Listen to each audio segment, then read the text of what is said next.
scheduling. I was out of town this weekend and just wasn't going to happen. So, but I just want to quickly get started since we're only going to go till about 8:40, because that's the limit that this program gives me. So, I'm actually only going to do a couple slides here. If you're on the phone, it kind of, I didn't want to talk too long for that reason or show too many slides for that reason. But after that, I just kind of want to hear your guys' experience with certain food police voices or things that you might think in your head and kind of how you're working through those, or maybe asking questions on how others are working through those. So I'm going to go ahead and quickly share my screen here. So again, if you're on the phone, you won't see this, but you'll hear. So we're talking about the food police and the food. Someone also do me a favor and message me and let me know if you can see my screen, because I'm always afraid no one can see it. But yeah, the food police, if you've read the book before, is basically just all those negative, pessimistic thoughts in our heads that we're, hopefully trying to replace and eventually not have as often anymore. So I'm just going to kind of, if you haven't read the book, and if you have, this will be repetitive, but if you haven't read the book, this is kind of just what they talk about as far as this different kind of voices that there are. So the food police, and this is how they harm and how they help, and the food police doesn't help at all. And they basically just cause us to feel guilty and shameful and cause judgment and basically keep us stuck in that dieting world and out of the intuitive eating process. Certain examples that maybe you've thought to yourself are, oh, don't eat at night, you'll gain weight if you eat at night, better not eat blank, it's bad, it's not time to eat yet, because maybe you think you should eat at a certain time, you didn't exercise, so you better not eat dinner. Sorry, that's cool, I know you can see it on your phone. The nutrition informant, so I find this one really interesting, because it sounds positive. It can be positive in the long run when it becomes the nutrition ally, but in the beginning it can actually be kind of negative. But basically, it's when we use nutrition to kind of keep the dieting mentality going. So, for example, don't eat foods with sugar. So maybe you've read some research that sugar is addictive or sugar is this or that. And so we use that as a kind of maybe an excuse or a reason to keep following those rules. Eventually, when we get to the point where we have made peace with food, we can use nutrition or the nutrition informant to become our ally. So let's say we really like ice cream, but there's one brand that's half the fat and has less sugar, but to you, you get the same satisfaction and you won't feel deprived if you eat that brand. Eventually that can be okay, because if you're still going to get that satisfaction by picking a healthier option, then that's great. But in the beginning, if we're using it to kind of save calories or, feel less guilty, then that's not so great. The diet rebel, I'm sure we've all experienced this, and this is kind of the voice that happens kind of, or at least for me, like right before I was like, I couldn't do dieting anymore, but it usually results in self-sabotage. So, those feelings of, oh my gosh, I can't wait till so-and-so leaves so I can be by myself and eat all the food I want, or I just can't do this anymore. Screw it. Who needs to lose these last 10 pounds? I'm just going to eat what I want. But yeah, so the rebellion, which is natural when we restrict and deprive. The food anthropologist. So these are the two ideal voices. These are the voices we want to eventually develop. But a food anthropologist is basically just a neutral observer. So not negative, not positive, not judgmental. That gives you a perspective into your eating decisions. So for example, you might sit down and eat 5 Oreos. So your food anthropologist voice would say, I ate 5 cookies. Not saying, oh my gosh, you fatty, you just ate 5 cookies. Or I can't believe you did that, you're terrible, you just ate 5 cookies. There's no judgment attached to it. It's just stating the facts. And then the nurturer, I spelled that wrong, my bad, doesn't help either, or doesn't harm, excuse me. It helps us to overcome the attack of the food police, and it gets us through those tough times. So for example, I really overate today. I wonder what I was feeling that could have made me need more food. So rather than just going straight into insult yourself, criticize yourself mode, let's think about it. Let's think, like let's delve deeper and let's address kind of maybe what was going on. Try and figure it out, because then you can grow from it rather than just beat yourself up. Okay, so that's all I really want to say. Or wait, well, I guess I have one more. But basically, I'm sure you guys know what your most common distorted thoughts are, but there might be even ones that maybe you haven't had in a while, or maybe you're just not recognizing as distorted. And so some things you can ask yourself to kind of help uncover those. Are you having habitual, powerful feelings? So is it something that you're thinking a lot, or does it have power over you? What are you thinking that's making you feel this way? What are you saying to yourself? And what is true about this? What is true about this belief, and what is false? So kind of just like actually thinking, what are these phrases that I'm saying to myself? And I actually wrote them down, which I highly recommend. And the reason I recommend writing them down is because if we can write down all the most common things that we say to ourselves, we can more easily come up with a counter phrase to replace those, because the only way to kind of get over the food police is to constantly replace the phrases that pop up in our head without our control, like they just happen. We can't stop it. So for example, every time I eat pizza, I'm fatter the next day. So instead of saying something pessimistic and not realistic like that, replacing it with something more neutral and realistic, like since pizza is salty, I'm most likely just bloated. It's just water weight, essentially. So coming up with the thing in orange, which is what you might say to yourself, and then thinking of ways to replace those. Because if we think of those things in advance, it's so much easier to replace them in the moment rather than trying to argue with ourselves. So for me, a thought I often have is, that's too many calories for breakfast or something. And if I didn't have a phrase to replace that with right away, it might be hard for me to get past that. So I might say something like, breakfast is a really important meal. I don't want to feel low energy the rest of the day. I want to start off fueling my body well. So anyways, that's all I wanted to say. Just wanted to get that out really quick. But I know the food police can really make this process difficult and frustrating. So basically what I want to do is talk about these different ways of thinking that can kind of hinder our process, and then just raise your hand if you can relate, or you have an example, or how you have overcome these kind of thoughts. So if you are on the computer, the way you raise your hand is if you click on, Brittany just told me, if you click on participants, I believe at the bottom of your screen, you should see something that says raise hand. I'm having trouble getting back to my screen. I'm going to stop share for a second. If you hit participants at the bottom of your screen, you should be able to hit raise hand. If you're on the phone, I forget. So what you can do if you're on the phone is just chat. Go to the, I think you should be able to chat me and let me know, and I can just unmute you. So this first thinking, I'm going to share my screen again, that I have up here is black and white thinking. So this one is really common. I lost a pound. I've been good. I gained a pound. I've been bad. There's no in between. I can't eat any cookies, but if you eat one, well, I might as well eat them all because I ate one. So then I won't eat them again if I eat them all right now. Either restricting really heavily or binge eating, like nothing in between, or doing a diet perfectly, or just saying, screw it, not doing it at all. So if you feel like you relate to this black and white thinking, maybe you have a phrase that you often say or something that's helping you overcome that kind of thinking. If you would like to share, just let me know. Let's see, Brittany's got her hand raised. Look how nice this is working. All right, I'm going to attempt to unmute you. Here we go. Hey, Brittany. Hello. Hi. So I definitely do have, I still do have a lot of black and white thinking, especially when it came to eating things that my brain told me were bad. So like the cookies and the chips and things like that. Right. And there were a lot of times that thankfully I've gotten a lot better with it, where I would be like, oh, well, I've already had one cookie, I didn't allot for that in my calories, back when I was dieting. So I'm already down that path. So I would have like 10 cookies or 12 cookies. And right. It was definitely that all or nothing mentality.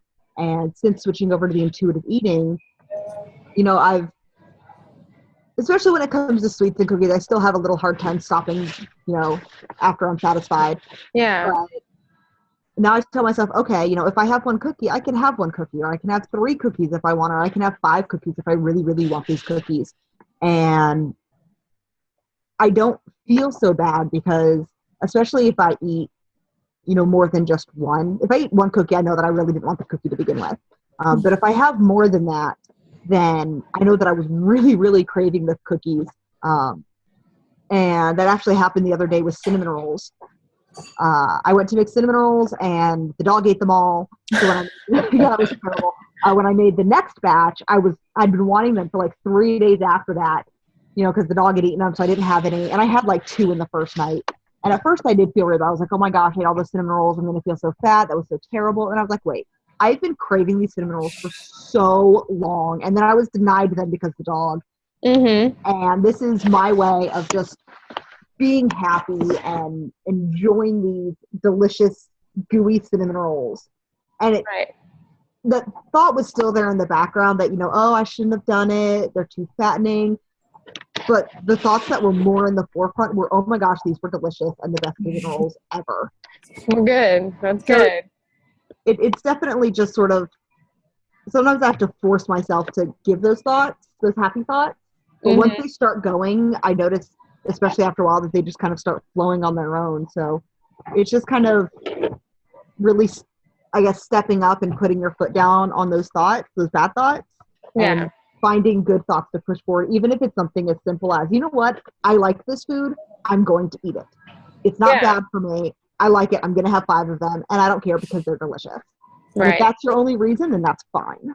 Yeah, I don't think we need to justify and try and like prove to somebody or ourselves that we're, allowed to have it. So yeah. That's great. Thank you for sharing, for being you. I feel like you always break the ice. I appreciate it. All right, I'm gonna mute you real quick again. Yeah. So Kimberly actually typed in the chat, if you saw it, the whole idea of good and bad, and actually how switching from the phrase or from the words, trying to replace that with healthy and unhealthy wasn't any more helpful. And I think that's really interesting because I feel and felt the same way. And that kind of goes with that whole nutrition informant idea, when we use nutrition kind of as a way to restrict ourselves secretly or whatever, or justify why we shouldn't eat certain things. So that's why in the book, the gentle nutrition is the last principle. And they talk about how the principles don't need to be in any certain order, except for kind of the first and the last one.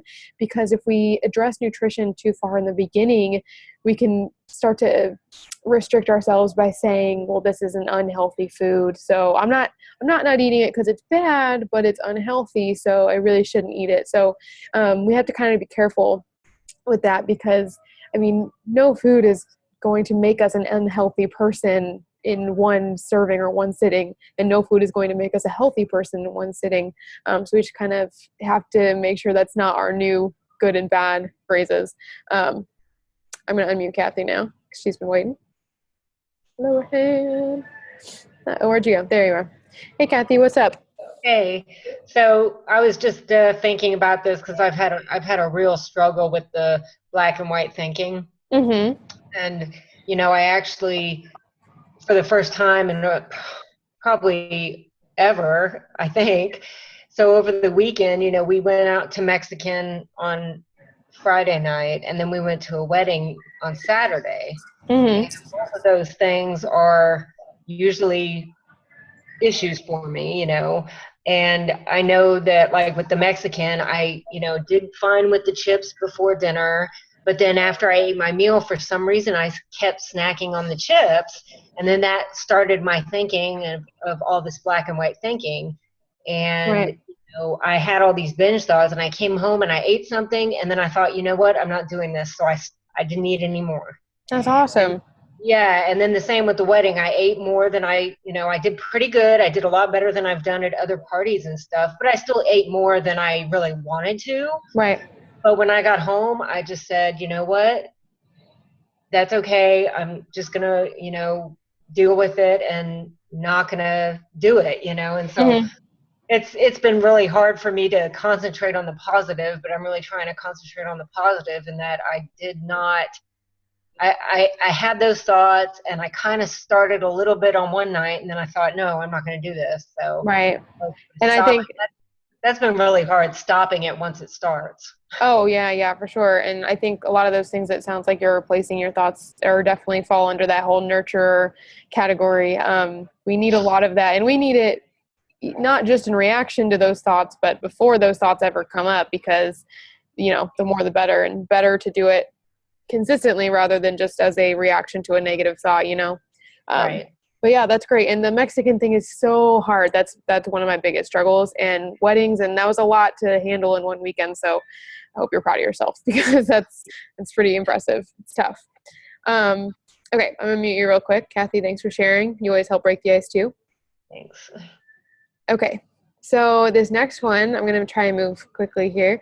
Absolutist thinking. So this is kind of like black and white thinking, but it's like really intense. So like I must stick to this diet perfectly for the next month, or I won't lose the 10 pounds I need to lose for my graduation, and that would be terrible. So we have a lot going on here. So not only are you basically saying I need to be perfect for the next month, but you're also assuming that if you are perfect that you'll lose 10 pounds, which is setting yourself up for not only unreal, like it could be a disappointment, it might not even happen, like it's just, where did you get that 10 pounds from? Why do you need to lose that 10 pounds? Is it going to make you that much happier come the graduation? And that would be terrible, just a lot of negativity and a lot of must and shoulds going on there. If I eat any sugar while on this diet, I will never lose the weight. So just kind of that, basically it's just like not open to any interpretation. I have to eat every 3 hours or my metabolism will slow down. I know that this one is especially difficult when you're going from a diet to intuitive eating, because you may not get hungry every 3 hours, or you might get hungry in 2 hours. And maybe your old diet told you eat every 3 hours, no sooner, no later.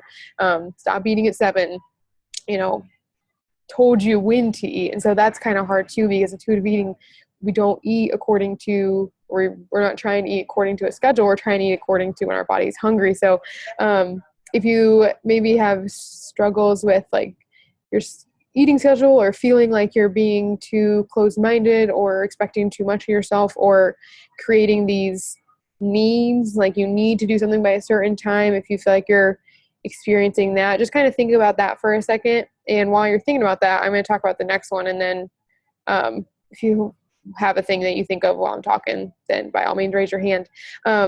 So this whole idea of should is key to this process, because diet equals should, diet equals must, diet equals need to.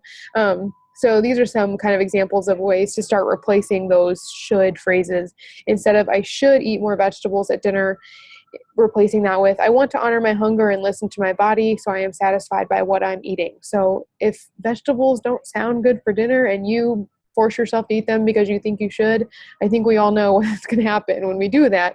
We're going to set ourselves up for deprivation and feeling restricted, and likely eat more than we would have later if we just didn't make ourselves eat the vegetables or whatever it is. Instead of I need to lose 10 pounds, I'm going to focus on improving my relationship with food and my self-image, because that is what is important. And this one is so vital, because when we focus on losing that 10 pounds, or if we focus on losing weight, it almost always leads to not losing weight or even gaining weight, because when you're dieting, that usually is goal number one, and that's usually focus number one. And if we instead focus on the relationship with food, the weight will follow eventually, because if you're really focusing on your relationship with food and eating when you're hungry and eating for satisfaction, then that will happen. But it's as like it's a nice effect, if you will. If I have to lose 15 pounds before my wedding, I worked with a lot of, or work with a lot of people who are engaged, and they need to lose weight before said wedding. And it's tough, because I completely understand. We're expected to look our best on our wedding day. We're expected to be super slim and whatever. So I get the pressure. Can't totally get it. I'm not engaged, but I sympathize with that pressure. But if we restrict ourselves and restrict calories to get to that weight before our wedding, all it's going to lead to is a terrible relationship with food and gaining that weight back the second we're newlyweds, which is not a way I would want anyone to start their marriage, So instead saying something like, it's okay if I don't lose the weight before the wedding because it's still going to be the happiest day of my life. So no matter what, it's going to be the happiest day of your life. So it doesn't matter if those 15 pounds are gone. So yeah, those are some kind of shoulds. So does anyone kind of relate to anything in those last couple slides or have anything to share? I'll give you a second. And if not, I'll go ahead and move on to the next one. Kathy. Also, I don't know, can someone chat me and let me know if you see pink lines popping up on my screen? Because it looks like someone's coloring on my screen and I don't know if it's me. Okay, Kathy, go for it. Hey, so yeah, I've really struggled with the one in the middle, especially, and all of them. But that whole, like right now, I'm going to go on vacation, and the thought of the fact that I'm not trying to lose weight before going on vacation is pretty hard, but I'm like, I want to focus on, I don't want my vacation to be about what I'm eating and be focused on food. I want it to be focused on having fun and relaxing and all that stuff. And, I am the way I am, and I'm just going to buy, I had to go buy clothes yesterday, and that was pretty hard, but yeah, I need to have clothes that fit, that are flattering, and that I feel comfortable in, and, screw what size they are. Not a girl. I know that you posted in the group that it's hard. It is hard, especially when we know we've at one point been a certain size. But the thing is that when we remember how we got to that size, I mean, was it really realistic or maintainable? And what does it matter? I mean, I think as women, it's just like that number means so much. And I hate that women's sizes are numbers like that instead of your waist size, because in one brand you'll be, an 8, in one brand you'll be a 10, in one brand you'll be a 12, whatever. They're so inconsistent. They don't mean anything. It's just, we attach so much self-worth to it. So I totally agree. Your vacation is going to be so much more fun if that's not a pressure you're putting on yourself. So yeah, and there's one thing I wanted to share. I don't know if I've shared it before, but that somebody, when I used to go to Overeaters Anonymous, there was an anorexic lady that went there, and she said something once that has stuck by me. And she said, nobody's ever going to get up at your funeral and say, God, she was so thin. I know. Yeah. So true. That's not what life comes down to. So that's just what I try to remember. Yeah, I actually think that stuff all the time. I'm like, no one, if I died tomorrow, which is terribly dark and, not great to think, but would anyone care? Would this have all been worth it? And of course not. So I think that's it's a little dark, but I think it's a good reminder. All right, I'm going to mute you here real quick. We got about 10 minutes left. Thank you. All right, Brittany. Go for it. Right. So definitely, all of these, I think, relate to all of us. And one of the things that I used to do when I was dieting was definitely, the top one, trying to eat more vegetables because vegetables were good for you. And that's the only good thing that came out of dieting, was I had my eyes open up to so many different vegetables that I love now. Yeah. And now I'm finding when I'm cooking dinner, I try and incorporate so many vegetables into my dinners because I love them.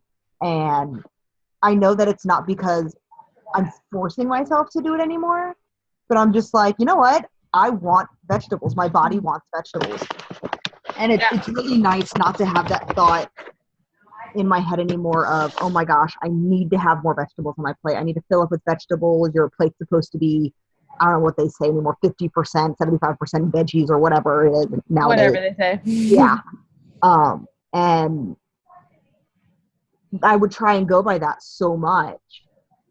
Yeah. But now that I'm not dieting anymore, I would say that my plate is probably 50 to 75% vegetables, only because I love veggies. And that's what my body wants. So it's nice knowing that your body does regulate itself.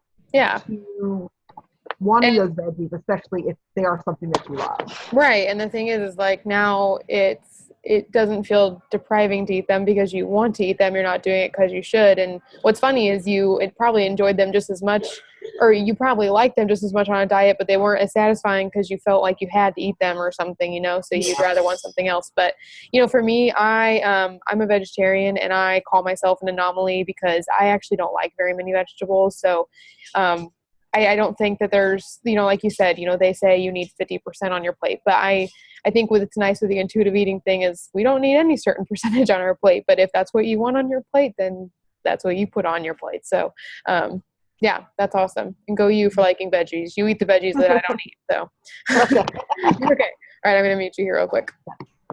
So we just have about 7 minutes left, and the thing is this only lets me have a 40-minute thing. So in the future, if we want to have a longer one, I'll just create a second meeting. But for this one, we'll just stick to the 40. So I'm going to go through a couple more slides here, and if you think of something that speaks to you, just chat it or raise your hand.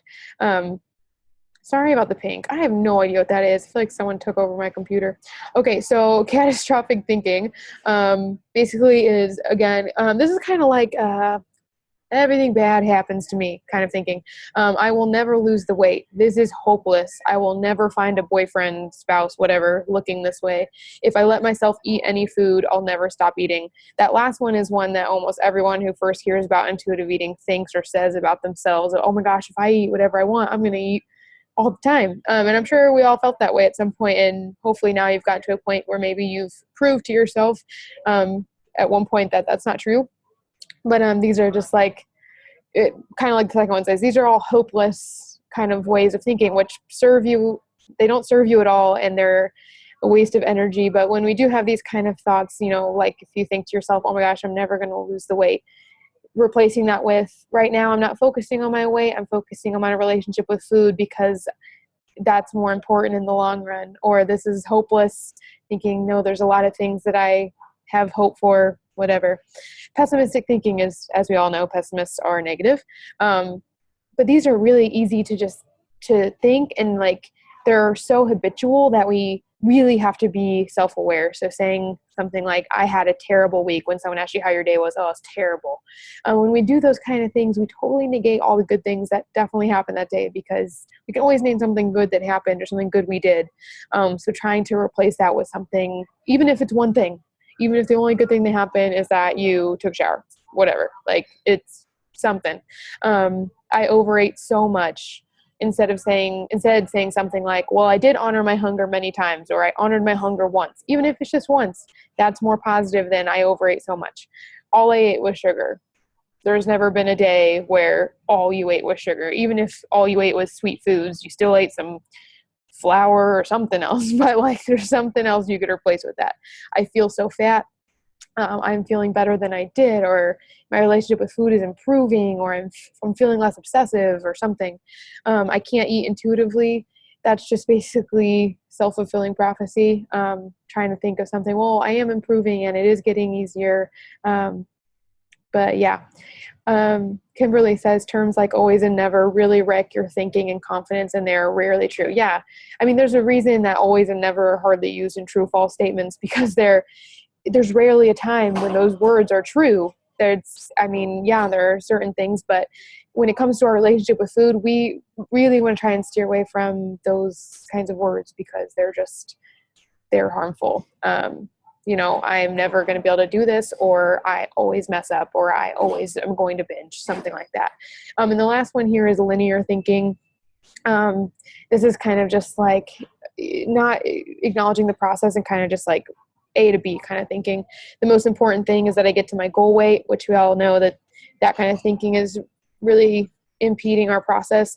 Instead of thinking about the journey and the day-by-day steps, kind of relating weight loss to success. And I'm sure we've all thought that last one on here. I will lose 2 pounds a week with no ups or downs. If you've ever done MyFitnessPal or Lose It or been on a diet, you might have thought to yourself, okay, if I can lose 2 pounds a week, well, in 10 weeks, I'll have lost 20 pounds. Then I'll be to my goal weight, whatever. Totally not acknowledging the fact that getting from point A to point B is not perfect like that. So those are kind of the last few. We have 3 minutes remaining before it closes us out here. So if you have one last quick comment or a question, then raise your hand real quick and I will try and answer it or try and unmute you so you can share. But basically, I think the thing that I would hope that you take away from this is an activity that you can do that I really recommend you do tonight, tomorrow, sometime, is really be true to yourself and get inside your head and maybe go through a hypothetical day and try and think of all the phrases that you say to yourself throughout a given day and write them down as you say them or write them down as you think them. You get up in the morning, you look in the mirror, what are the negative thoughts that pop up into your head? Write those down and then write down a counter statement, write down multiple counter statements and start practicing saying those. If we don't replace them every time, it's just going to take that much longer to kind of overcome the food police mentality.